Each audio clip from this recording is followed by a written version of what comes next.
Keep it pyro. Hey yo, we're back. It's the Flip Life Radio Show, and we've got a very special guest just stepped in the building. Doc Brown, what's good, brother? What's going on, man? Good. Thank you for coming, man. Nah, pleasure to be here, man. It's good to see you guys. Ain't seen you guys Long in time, innit? minutes. In a I minute. know. I saw it was I'm like thinking years. Kilburn High Road or something. Yeah, something maybe that. like Just passing getting the like a street. Woody, getting like a Woody Right, grill or mate. something on Kilburn High Road. Don't know. But yeah, with this radio show, we get straight into this debate platform. Okay. So today, what we've been talking about is Young people. asking how we can get young people engaged in politics. But what I wanted to ask you first, to take it back, even, how important do you think it is that young people get involved in politics? Well, I think it's borderline vital. I mean, you're looking at a time in history where like huge things occur because of the voting process. Yeah. You know, and I think the easiest way to engage young people right now is to get them to look at how powerful the decision making process can be. Yeah. Because you don't have to watch a lot of news or be up on like political details or party policy or anything like that to know about, like, say, Trump or Brexit. These are huge, quite surprising things that happen. Yeah.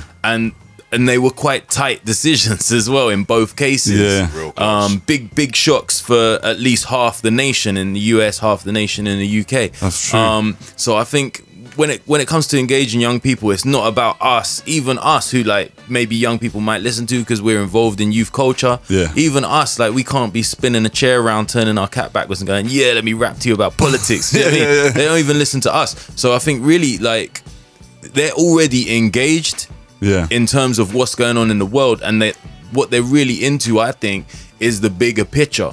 So in the way that like these parties right now are going, look, you know, maybe we'll legalize marijuana, maybe we'll like scrap the tuition fees. I think to a lot of young people, that's like, it's a bit lip servicey, and it's a bit like, actually they think bigger than just their individual situation. I think they think about the big picture, and they're looking for the big stories, like Trump, like I think a lot of them will go for that marijuana one, though. I don't think they've been screaming that one loud enough.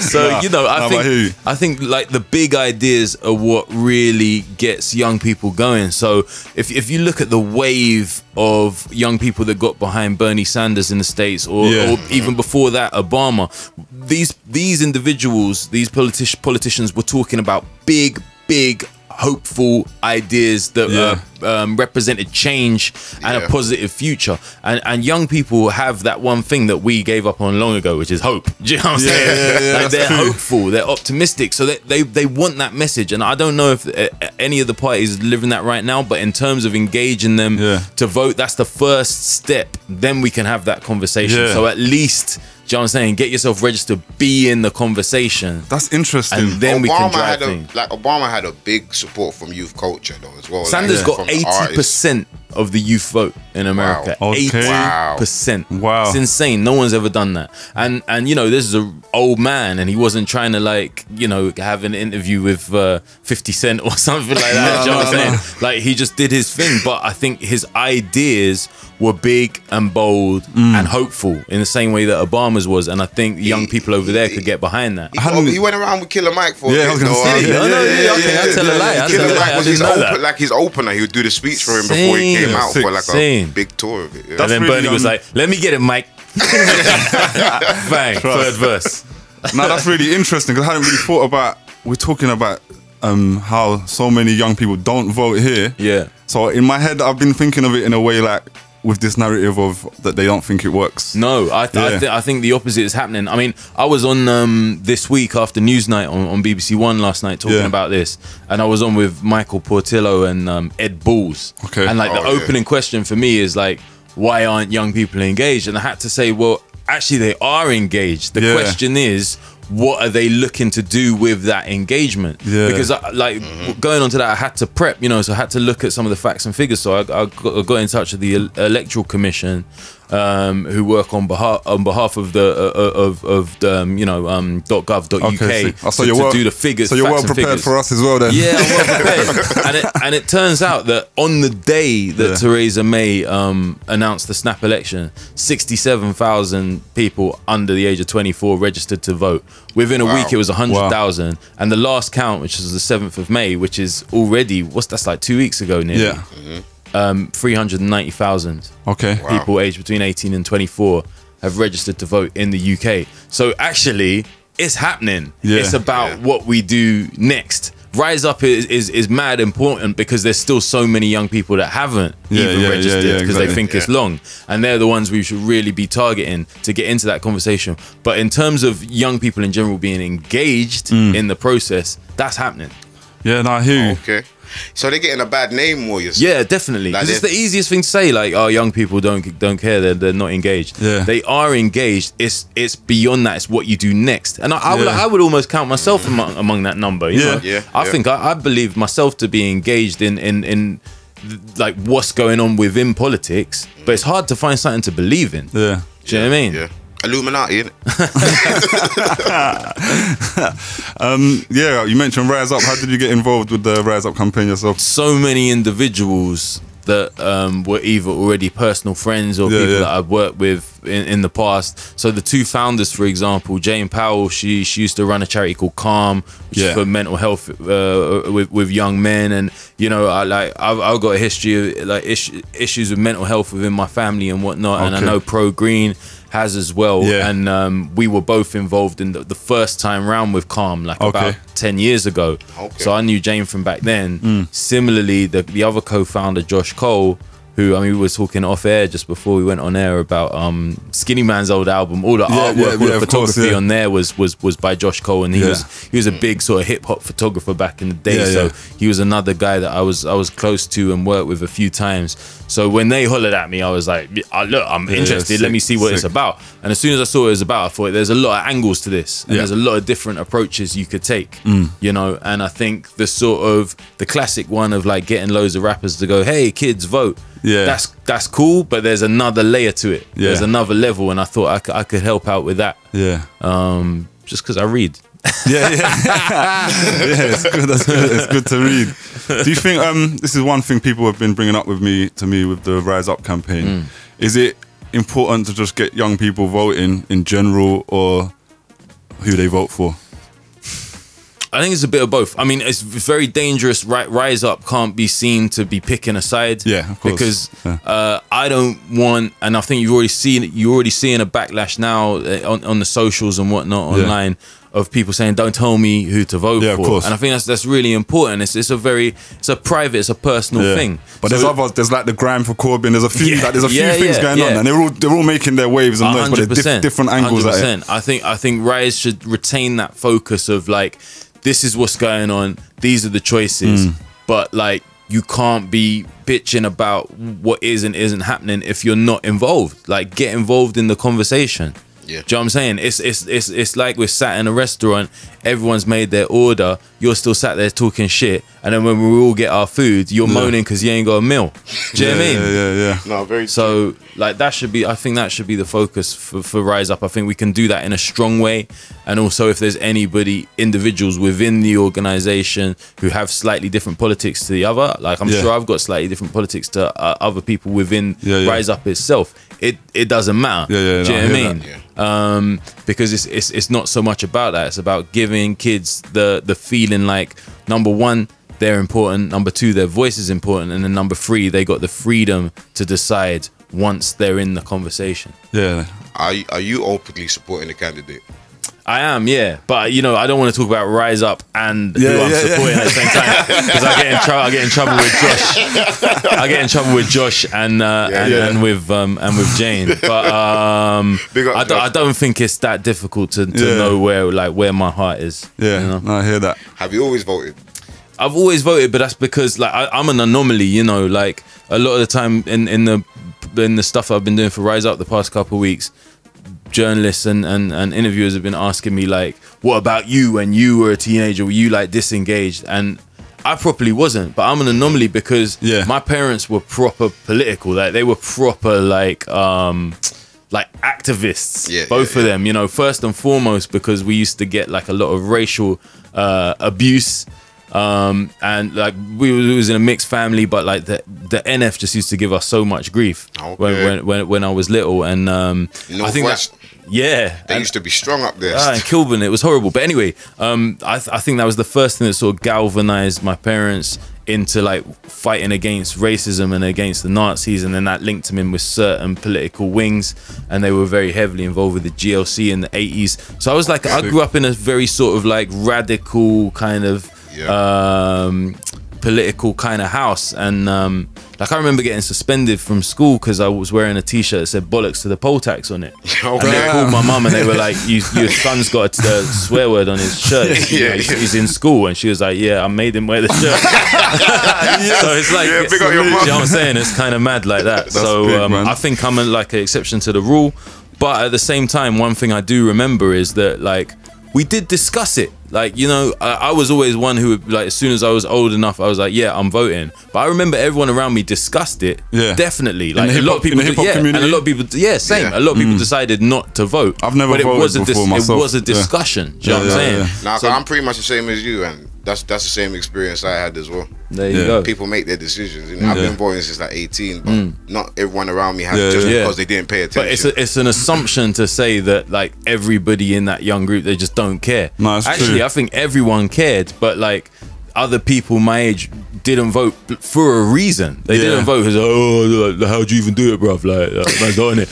Like no, that is very they didn't true. believe in the system. I've been coming up to a lot, like up against a lot of those people at the moment in the hip hop community. People our age, maybe not people so much younger, and there is a lot of people just saying don't vote. There's no point. There's a no point angle a lot, but a lot of them do actually have their reasons to why they don't want to vote. And I totally respect that. I just wish like.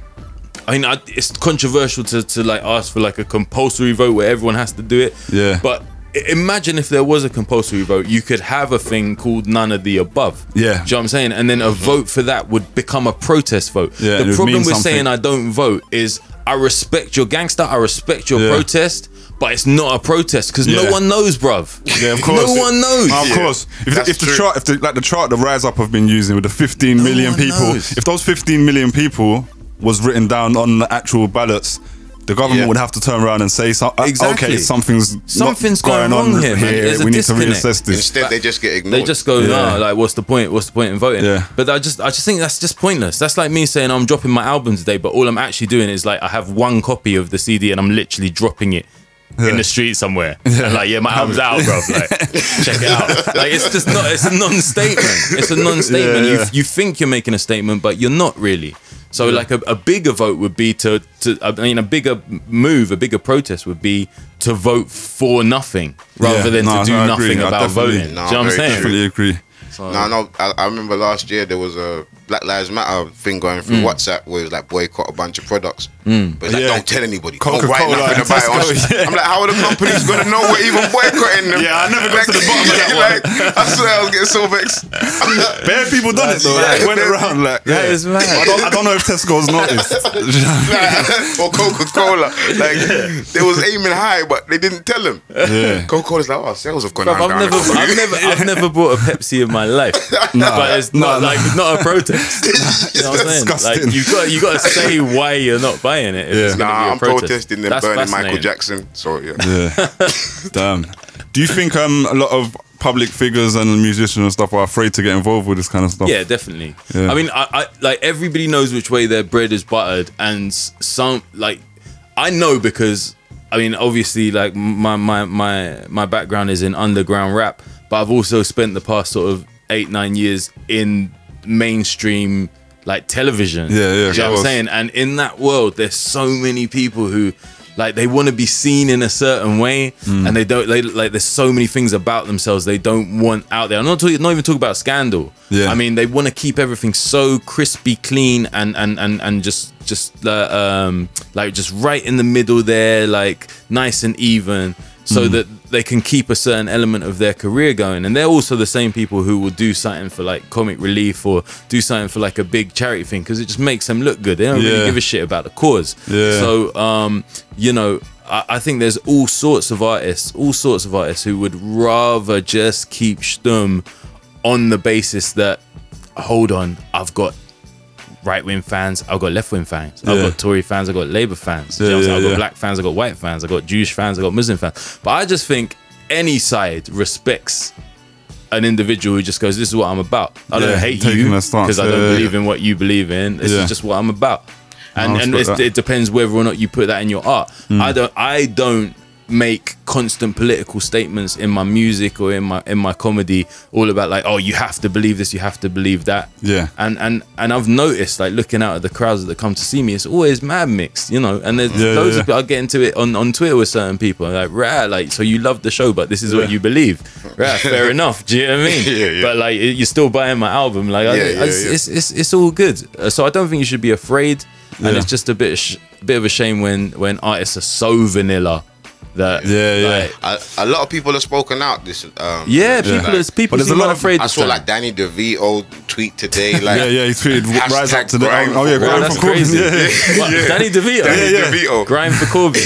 I was like, it's crazy. Hashtag grime for Corbyn. That's nuts. That's so nuts. And like Patrick Stewart, I feel like the only word of those three that Danny DeVito would understand would be four. He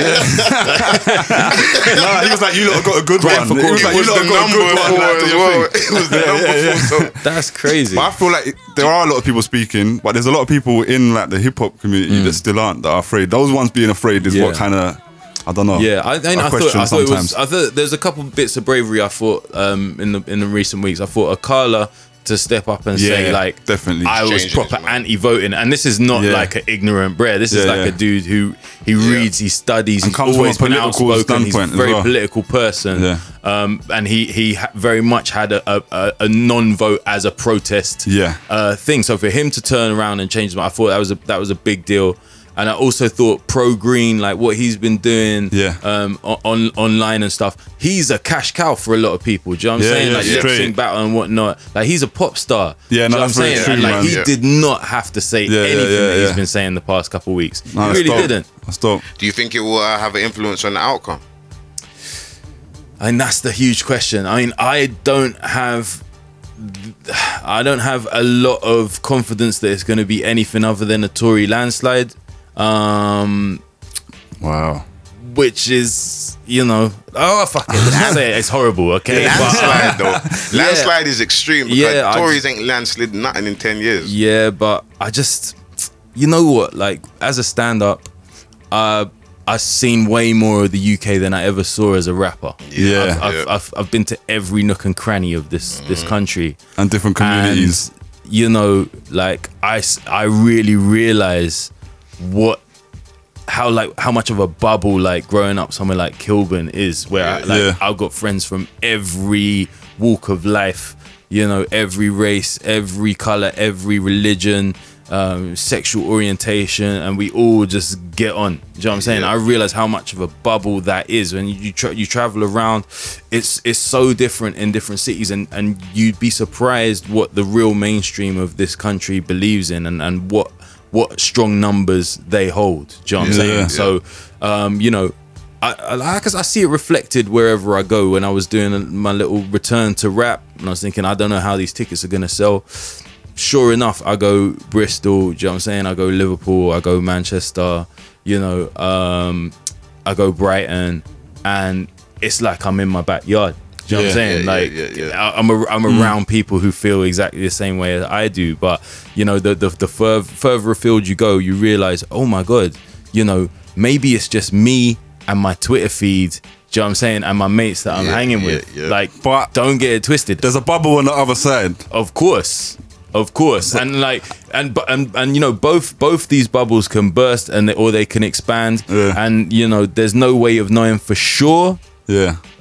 But I feel like a lot of people that we probably haven't heard as much from or really converse with are either scared, troubled, or disturbed by the idea of a Corbyn government.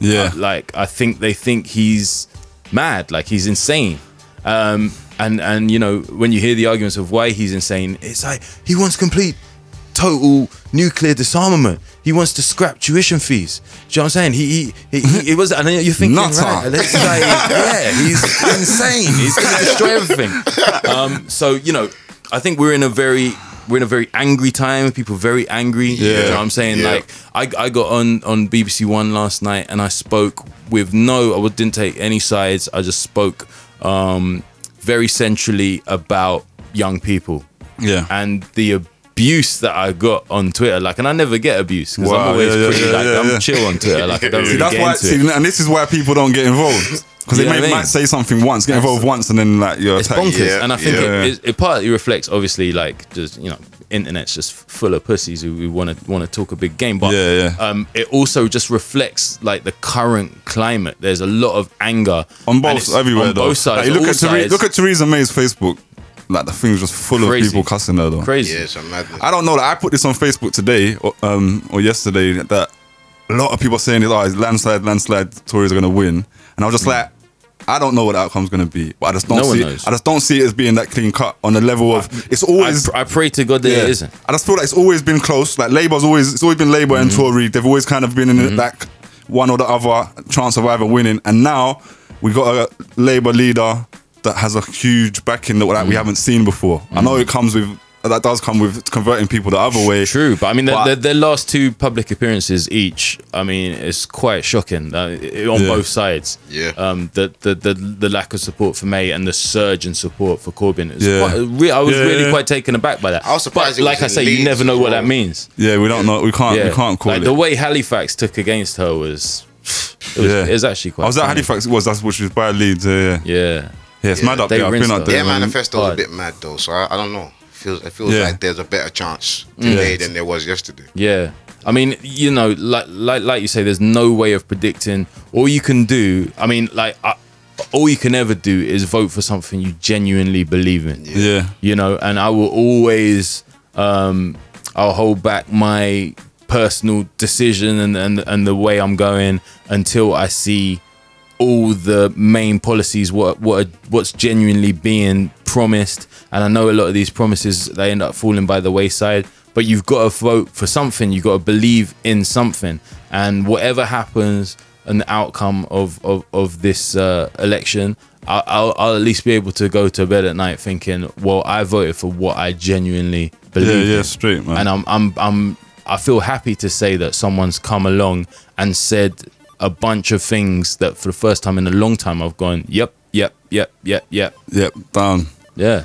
Okay. I agree, man. Let's take it back to music, though. Yeah, well, Deal Real days. Yeah, I want to take it back to Deal Real, yeah. But I guess you've been doing, a lot of people know you, even people that are watching this from your comedy, TV, loads of stuff you've been doing since. But we know you from before that when you was doing more in the underground hip hop circuit of Russell. And I feel like you was like a pillar of that at that point when Deal Real was going on. So I wanted to go back to that time. Like, how did that time feel? Well, thank you for saying that first and foremost. Like, to me, it's like everything, and it's the hardest thing to explain to like my newer fans. Yeah. But the energy that I got from that time it fed all the way through everything else I've done. It provided, I could just use like a fraction of the energy that I put into my time in underground rap and in Deal Real and all that. A fraction of that could get me through Live at the Apollo or any of the stuff that I've done in comedy. You know, like my newer fans, that I don't think they'll ever really understand like how like I did it because that's what you did. Like, I lived it. Do you know what I'm saying? Like, I got up in the morning and I was just like, at some stage today, I need to battle someone. I need to have a cypher. Do you know what I'm saying? I need to like maybe go and like check some records, buy some 12s. Do you know what I'm saying? I need to buck this guy, buck that guy. So you lived hip hop. Do you know what I mean? I need to like bun a ting, get some new trainers. Like, my every day, I was like, I need to just live hip hop until I go to sleep. That's it. You know, and like, there'll never be a time like that again for me, because it all becomes like work, and you know, you got all these responsibilities as you get older. But that period of my life, I mean, it's undoubtedly like the happiest when you're just creating art without even thinking about it. You know what I mean? It's just a part of your life. And Deal Real was the sort of hub of that, not just for me, but I definitely think for a lot of people. And for those that are too young, or for those that don't even know what we're talking about, it was like a record shop that was opened by some friends of mine in Carnaby Street, and it's right in the centre of London. It was just a little place, but we used to have little live events in there on Fridays, just for free. And you know, because it was central, you'd get young rappers from all over London, and then eventually all over the UK, and eventually all over the world. You know, and it became this kind of international hub where people could live hip hop for a few hours. You know, I remember the first time Mos Def came down, and I remember him saying to me, he was like, "Bro, like hip hop doesn't exist like this in the States anymore." You know, like where it's just like. It's just vibing for the sake of vibing. We was gonna ask you like a most memorable moment. Would that be it? So many, man. Like so many. Like Wu-Tang coming through, Cannabis up on the counter rapping second round knockout. Wow. Me and who's your man? Will.i.am. Me and Will.i.am like just going back and forth freestyling for like half an hour. Just bang, bang, bang, bang. And he could really freestyle as well. Flipping Kanye coming down and taking us to like a little private show with him and the Young Guns. Remember the Young Guns? Yeah. Chris and Neef from Deep State. Yeah, it took us. They were putting on some private party like in Leicester Square. And and he took us down there. That's dope, man. So many memories, man. CeeLo coming down, hanging out, chilling with Pharoah Monch, having a beer with Pharoah Monch downstairs in the office, and then telling me like how. Like he had asthma, and like he used to be mad overweight, and he had to every single bar he ever spat was a struggle. You know what I'm saying, with his own health. I was thinking that's nuts, because he was like one of the illest spitters like I've ever heard, especially with the like multi-syllabic stuff. So many moments. It's hard to count, but that was a special time, and it changed a lot for me, because at the time, for a living, I was a youth worker, and it was funny like leaving the youth club and coming to Deal Real, because it was basically the same job again. Just a bunch of kids all like rowdy, and I had to sort of try and keep things relatively under control, but it sort of made a host out of me. It made like a sort of personality out of me. It was like I didn't know it at the time, but I was building the foundations for hosting comedy shows and becoming a compere, and also like killing tension and being witty just off the cuff. All of that stuff came from Deal Real and from battling, you know. Sick, man. It's nuts. So Poisonous Poets as well that time. Yeah. Are Poisonous Poets the greatest UK rap group of all time? UK hip hop. I mean, obviously I'm biased, I would say yes, but at the same time, the big but is we didn't really create anything, you know, like we asked this because we did a debate on it the other day. I thought I'd just ask you out of the blue. I mean, we recorded maybe 35 songs. There's loads of unfinished stuff as well. That was another element to my youth worker job, because, you know, I essentially used to manage Poisonous Poets, really, because like I was the one who was always willing to do the boring stuff, you know, book the studio and like set times for meetings and whatnot, and organize the shows and stuff like that. Rap groups are long. It was a nightmare, man. It was a nightmare. And then when we brought in like Loki and Styler as well, there's just way too many chefs. You know, that's a lot of big egos in one room, and I'm not counting myself out of that. Obviously, we all had egos. Our Poisonous Poets, the beigest UK rap group of all time. Most definitely, man. We were begging therapists not to leave. That's literally what he said. We needed something. We needed that Ethiopian flavor in there, man. He joke earlier. He was like, "Yo, that's why therapists left." It was too beige. It was way too beige. It's so true, bro. It's so true. Who else? Who else if not Poisonous Poets? No, to be fair, like I would say we were the best, but I think, you know, like you can't write off like Terra Firma. I mean, when you think of like Kaiser was dope, man. And obviously Clash did his thing. Kaiser gave a shout out to you guys. Yeah, he's the man. Like, a lot of love for that guy. But yeah, you know, Yeah, I would say us, but I think you gotta have a body of work. Yeah, and we didn't really have a body of work. I agree with that. With a lot of UK rappers, that stops a lot of UK rappers being in certain lists that I would put them in. You know what I mean? Yeah, because like, where's your classics? Do you know what I'm saying? Who is the best rapper in Poisonous Poets? Ooh. we asked Tony D this before as well. You know, it depends what you class as a rapper. I mean, I think Therapist was just so dope. I think there was a time I felt that. I don't think Therapist ever even had a tune. Do you know what I'm saying? I'd have to prepare like the tune. Sometimes like I would go into the studio and I would record an intro. Yeah. I would record my verse. I record a hook. Yeah. And I would record an outro, and I'd leave a 16-bar gap. Yeah. And just go like, Pharaoh, like, just put it down. Yes. But there's a CD somewhere in my house to this day where there's like 6 songs where it's just me like leaving gaps. Like, I got a few of them CDs. There's nothing happening. Okay, of ones that make songs, who's the best in Poisonous Poets? Ones that's got like stuff out. We all got such different styles. Yeah. I mean, in a way, you'd kind of have to say Loki because he's got the body of work. But like for me, like Styler got a body of work as well. Styler as well has got a body of work. Loki's actually got hits. Yeah, Tony, that's true. The way Tony's reimagined himself as like a battle champ, he's killing it. Is unbelievable, and no one can touch him. He's been a punchline problem for the years. Reveal murdered people as a child. Yeah. Do you know what I'm saying? Like, it was unreal watching him. So it's very, very difficult for me to say, man. Like when I put that team together, the original lineup, me, Tony, Ferrer, and Reveal. Yeah. Like me and Revs put it together because they were literally the best rappers that we'd seen. That's how we felt. We were just these are the best guys. Do you know what I mean? And we all would, it was just like a competition to all be on the same level. Yeah. So yeah, it's a tough one. I hear ya. We'll let you off. We'll let you off. Why did you leave music then? I just got disillusioned. I mean, who didn't, man? Like, when we were doing it, like, there was maybe 2 stars. Maybe Dizzy, Roots Maneuver. Yeah. Skinny was a star, but like an underground star. Do you know what I'm saying? Roots Maneuver and Dizzy, like, actually made moves outside of our little world. And other than that, it didn't feel like there was a platform for man. Like, it just didn't feel like there was an infrastructure where somebody doing what we were doing could make a living. And was it like pre-SBTV days? It was pre-everything, bro. Do you know what I'm saying? Like, I try and tell people, like, remember, like, when Jump Off was popping, like, I was a 3-time Jump Off champ until Pro Green came along.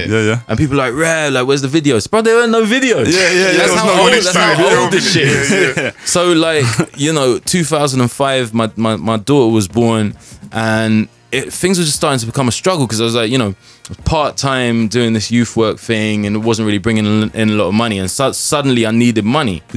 And then with every day that went by, like, the rap thing was just getting a bit long. It was a bit long to be like, that man just cypher all day. Like, time for it. So did you make a decision? I'm gonna do something else? No, not at all. It was weird the way it happened. What happened was at Deal Real, I met Mark Ronson and a rapper called Rhymefest. And Rhymefest used to rap like in a band with Ronson, and then he went off writing for Kanye. And Mark needed a new rapper, and he asked me to do it. So I ended up touring with him like on and off for a couple of years from 05 to 07. Heavy, man. And that was sick because I was making P and I was rapping. I wasn't really doing like my stuff. I only did the tiny bit of my stuff. The rest of the time I was doing like Ghostface lyrics and stuff like that. I had to rap like all of Ooey, like him and Tribe's lyrics. It was like my job. But, like, I was getting P. I was getting P, and I was in a band with like Amy Winehouse and Lily Allen. You know what I'm saying? I was like, this is dope. And then like the Ronson thing really blew up, and it became more pop, and they stopped doing like rap stuff. So then they ditched me, and then it was just a bit like, so what? Like, back to like ciphering outside a shop like for no money. And I was just like, you know what, this is long. So I was thinking about either doing youth work full time, or maybe looking at a different type of career with the experience that I had. So I actually applied to become the spokesman for Kick It Out, which is like an anti-racism charity for football.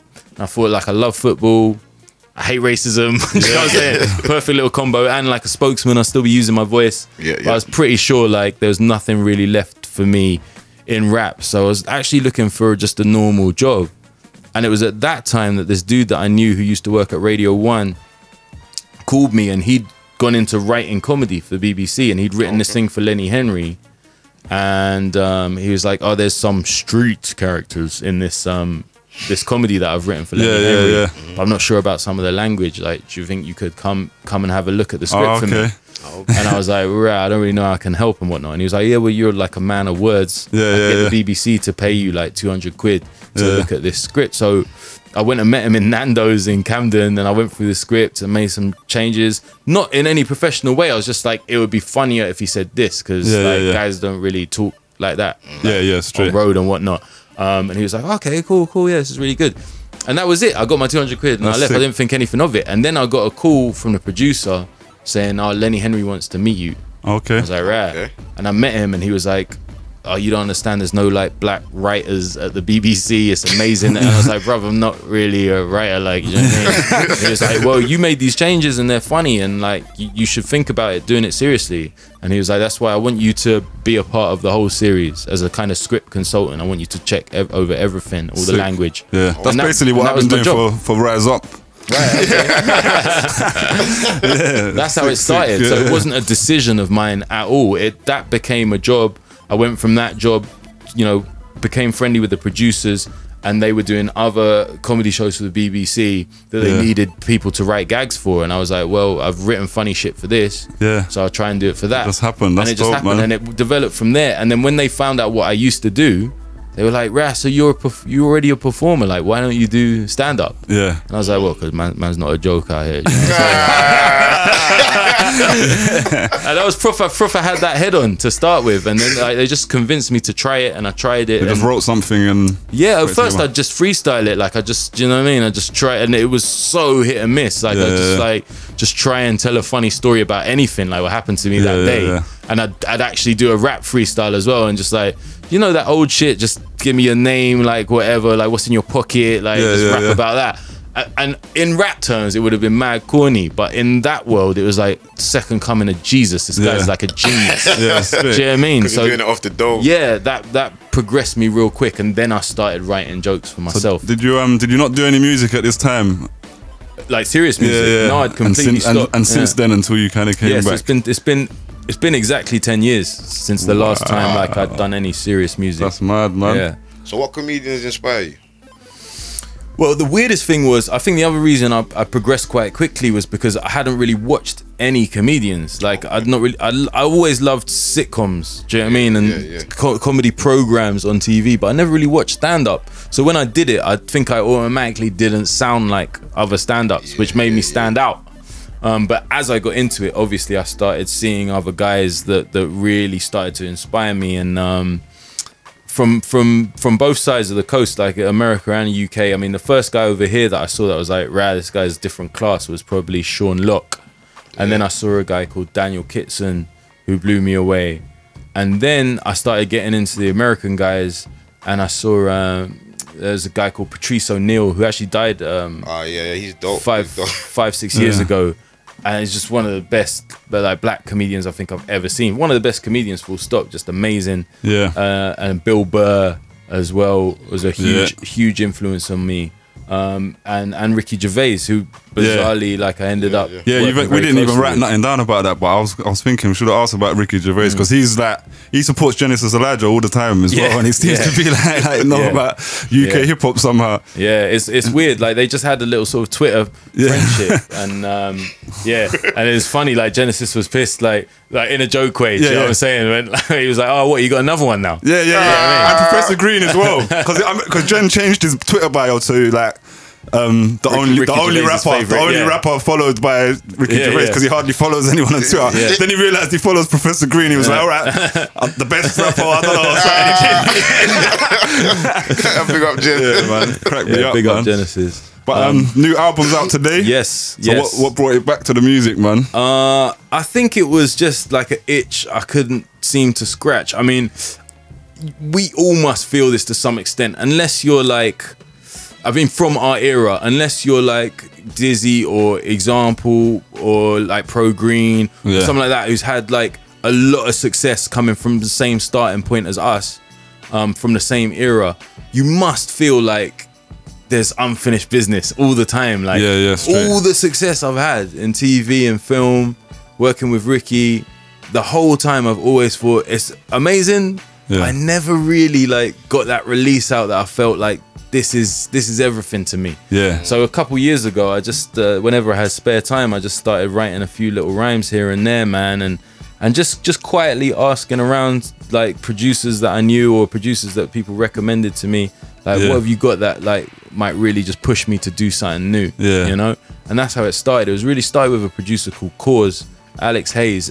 Shout out to him because he played me some stuff that was like, right, okay, I need to work out how to rap to this. Do you know what I mean? And it really brought the best out of me again. And the sessions I had with him sort of kick-started a feeling where I thought, you know what, I can do this. And I'm not washed up with this. Like, I can still do it. And I was listening to contemporary rap. I never stopped listening to rap, and I could see the way it was growing and changing. And I thought I made a very conscious decision, and like, I can't be Stormzy out here. Do you know what I'm saying? I can't try and be Gigs. I can't be J Hus. Do you know what I'm saying? It would be embarrassing. If anything, you know, I have to try and return to the essence, and that doesn't, I don't mean make old school music, but like return to the essence of who I am and what I know I can do and how I sound best. Do you know what I'm saying? So I had to try and focus on that whilst trying to push the envelope, create new sounding music, but not like clearly like, oh, he's just got some American trap stuff and it's a bit embarrassing. So I think my old fans would be like, oh, Doc's back. Oh, and he's he's trying to do you feel like you've made the album like you said you didn't it took me ages to make the right selection of songs conceptually and sonically, and I feel like I've nailed it, man. You know, I wanted to be able to have, I mean, there's 12 songs on this album. I wanted to be 12 songs that I could stand here as a grown man with 2 kids in his 30s and spit and not feel bait. Do you know what I'm saying? And have like an 18-year-old go, right, fair play. Do you know what I'm saying? And have like a 35-year-old go, yeah, that's that real shit. Do you know what I'm saying? Because I think like the kids will respect me more for not trying to do what they're doing. Yeah, straight. And the olders will respect me more for like just being real with it. Do you know what I'm saying? So that's the approach that I've taken. I mean, each to their own, but that's how I've approached it. What do you hope for it to do, this album? Again, in the same way that I'm not trying to be J Hus, I'm not trying to be Stormzy, I'm also not trying to compete with them, man. I mean, what they've done with the art form, they've elevated it so far, man. Like, I've been bumping like Landlord constantly since it came out. And just like the way that Giggs has moved with it, it's like he's just taken it to another level. Like that shit just sounds as good, if not better, than anything coming out of the States. Straight, production wise, I mean, and just how he's rapping everything, man. And you know, I'm not trying to compete with that. I don't think my stuff will chart. If it does, great. But I'm not fussed about that. What I want to do is galvanize the people that feel like, you know, what happened to this guy? Like, what happened to the rap that I loved? Do you know what I'm saying? And and if I can put together like a string of shows where I can share that music and that feeling with them, then amazing. Because like around the release of the single, that's what I did. I just put a few shows together around the country.